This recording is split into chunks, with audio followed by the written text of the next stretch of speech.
kayo po ay empleyado ng Jericho Security Agency. Yes po, sir. Sila rin ba ang Jericho Security Agency na nareklamo na sa amin dati? Mukhang sila Yes din. po, sir. Ang alam ko po, 18 po sila nung una. Tama po, sir. Magkano po ang inyong sweldo, sir? 650 adi po, sir. 650. 12 hours. 12 hours, di ba? Sabihin ko sana, swerte nyo, pasok kayo sa minimum, 650. Pero 12 oras po yun. Yes po. Kapag kayo po ay nagtrabaho ng 8 oras, ano po ang inyong natatanggap? May deduction na po. Undertime na ba po yun? Baka pag-iwanan po namin, sir, owl na po, sir eh. O Awol na. abandon na eh. So may penalty Kasi- na agad kung 8 hours lang kayo nagtrabaho. No? Kasi walang kapalit ho eh. Pag gano'n ang gagawin namin. Hindi po pwedeng magpatrabaho lagpas 8 oras nang hindi po nagdadagdag ng overtime pay.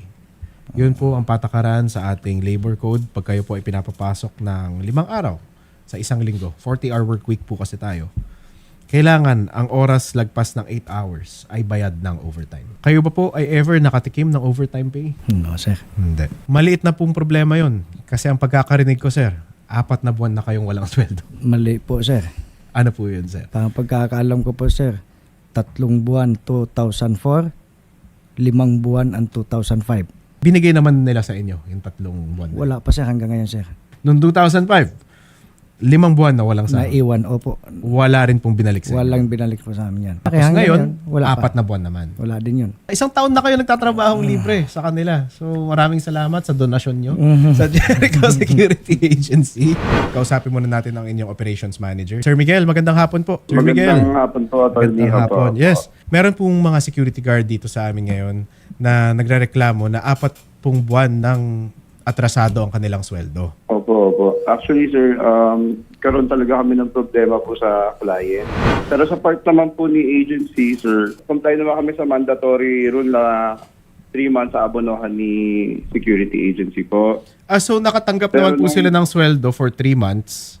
Tapos ngayon po, wala nang funds ang security agency, hindi nyo na sila napasweldo. Actually, nabigyan naman po namin ng mga cash advance po. Paano po naging cash advance yun kung you owe them in the first place ng kanilang sweldo ng 4 na buwan? Nagbabali sila sa office, ganyan. Tapos nag-release naman po si office. Paanong bali po yun? Hindi po kayo nakakapagpasweldo. Cash advance po siya, sir.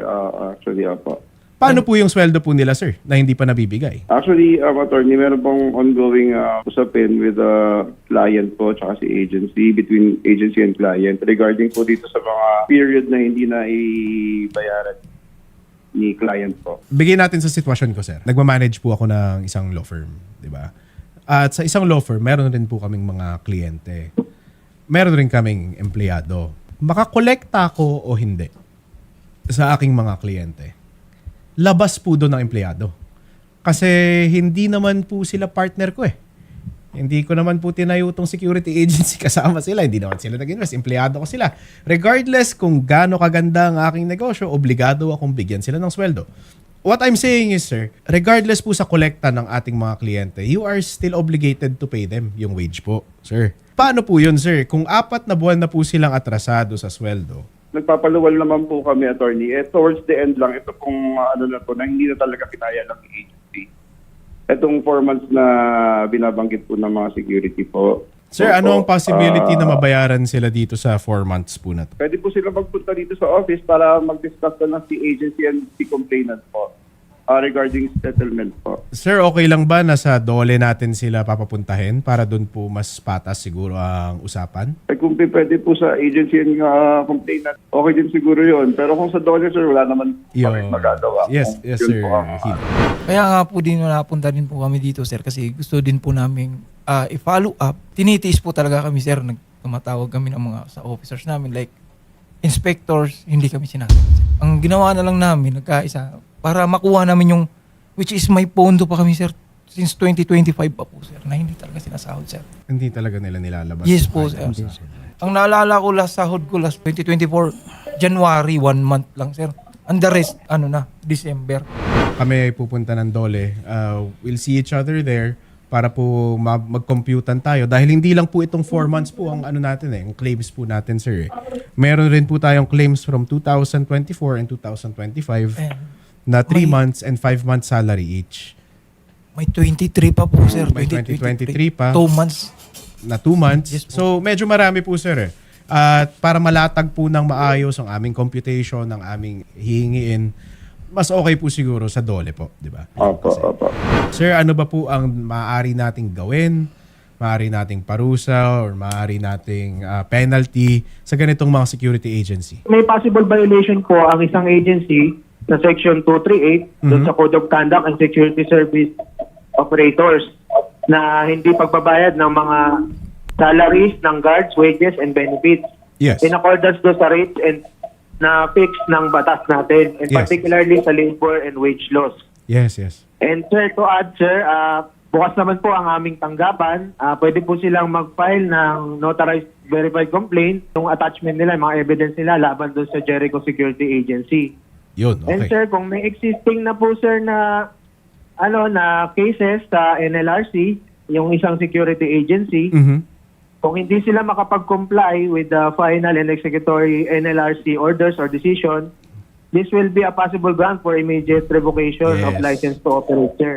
Tungkol po dun sa SSS po na dinideduct nila, sir, na Ayan. Yes po. Dinededuct pero walang hulog ang SSS ninyo. Tula po. possibly, sir. Yung sinasabi niyo po kasi na previous po na mga security guard na lumapit sa amin na may deduction ng SSS pero kulang po ang hulog sa kanilang mga accounts, no? Hindi sa amin po, sa loob ng trace, wala po talagang hulog, sir. Ayun po. sir. Verify po ako, walang hulog. Kasama po yun sa kailangan natin ipasilip sa DOLE kasi kailangan ibalik sa inyo yun kung hindi rin naman nila hinulog sa SSS. Mabibigat na kasi yung ginagawa nila sa inyo pag nanakaw yan eh. At kailangan nila i-comply ito. Kailangan nila i-comply ng tuloy-tuloy unless maharap sila sa sinasabi ni Police Captain Rainier John Laboy kanina na revocation ng kanilang lisensya mag-operate ng security agency. I'm sure meron kayong payslip eh. Meron, sir. Meron, sir. Kailangan pong dalihin natin yon sa NLRC, sa DOLE, para makita nila kung ano ba yung nangyayari. Diba? We'll make sure na mabalik sa inyo lahat ng mga to. No? Samahan namin kayo, sir. Kasabay na rin nung ilalapit namin. Same region lang naman. Is opo. Samahan namin kayo sa DOLE. Pati pupunta po tayo kay Captain Rainier John Laboy para i-report po yung agency ninyo para po magtanda sila. Kasi kung aasa na lang sila na hihintay nila magpatulfo para magbayad sila, parang masama rin naman yun. Kasi hindi dapat eh. Dapat default, nagbabayad sila. Dapat wala tayong ginagawa, nagbabayad sila. Obligasyon nila yan. Hindi naman sa totoo lang, hindi ako naniniwala na dapat magpasalamat ang mga empleyado sa employer nila. Hindi eh. Parehas tayo dapat nagpapasalamat sa isa't isa. Dahil walang security agency kung walang security guard eh.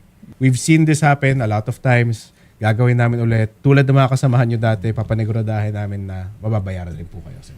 Yes, Maraming salamat salamat po, sir. po, attorney. Maraming salamat, sir. Salamat po.